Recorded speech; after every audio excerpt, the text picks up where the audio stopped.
In Los Angeles tonight, defense attorneys for convicted killers Lyle and Erik Menendez are taking aim at LA County District Attorney Nathan Hochman. They say he's making a mockery of the brothers' bid for freedom, and they want him removed from the case. The move comes a day after the DA successfully pushed for a delay in the brothers' resentencing hearing. Hochman cited a brand new parole report out on Erik and Lyle Menendez. And that report is a comprehensive risk assessment on whether the Menendez brothers would be a threat to the public if they were released. Hochman wants the judge to see that report before the hearing goes forward. The delay frustrated the brothers and their efforts to abbreviate their life without parole sentences for the murders of their parents. Their family members were also frustrated. Many of them had flown in from around the country to be in court to support the pair's bid for freedom. Defense attorney Mark Garagos says Hochman is neglecting his responsibilities to the family, who are considered victims in this case. The family does not want to go through this charade anymore with the DA. This is a DA who made up his mind and did no hard work in terms of his position. He is vindicating no one's interest. He has given absolutely no victims services whatsoever to the victims in this case. What's happened here is it's become a mockery, an absolute mockery. Garagos and Friedman say their team will be filing a motion to have Hochman removed from the case. Meanwhile, the brothers' resentencing hearing is now on hold. Joining us now is the Los Angeles County District Attorney Nathan Hochman. Great to have you back on the show. So I want to give you a chance to respond. Mark Garagos accused you of making a mockery of the resentencing effort. What's your response to that? You know, there's an old adage amongst defense lawyers that if you don't have the facts, pound the law. And if you don't have the law, pound the facts. And if you don't have the facts or the law, pound the prosecutor.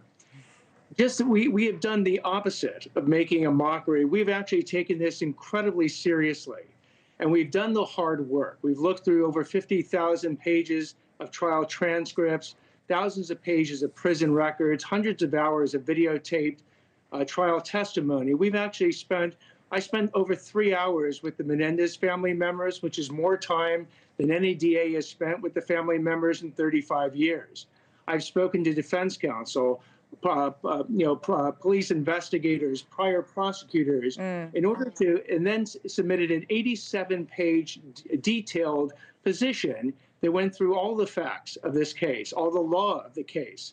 And if Mr. Garagos thinks that he has a better factual argument, he should make that in court. If he thinks that he has a better interpretation of the law, he should make that in court, because that's where we're making our arguments with the facts and the law.